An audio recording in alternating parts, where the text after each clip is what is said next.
Yes, I've got one of the heroes for India today with me, Virat Kohli. Virat, first 100, it must be like a dream that has come true. As a young kid, you'd have dreamt of getting 100 on this ground. I mean, as a kid, I dreamt of getting 100 for India in a one-day game, and today I've been able to achieve that, and it's a great feeling altogether, and especially at a historic ground like Eden Gardens, and an important match we had to seal the series. So it was a pressure match, and I had to go out there and build a partnership with Gautibai, who batted extremely well. So it's a great feeling altogether. Now your approach was first class from the outset because you were positive, you were still on the lookout for boundaries. Was that a conscious effort?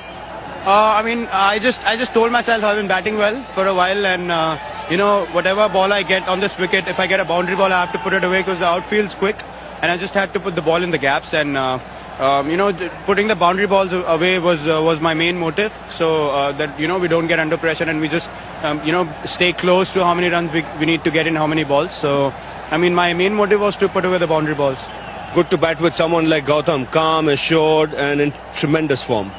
Yeah, I mean, I had a partnership with him in the Australia series as well, and he just calms you down whenever he realizes that you're actually trying something else.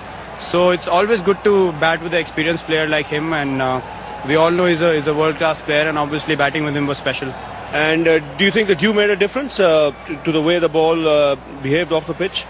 I think it did, because initially they were bowling well with the new ball. When the ball was dry, it was moving around, but it got a little wet, and it was coming onto the bat really well, and we just needed to settle ourselves on that wicket, and then it was pretty easy to actually rotate strike on that wicket, especially with the dew coming in.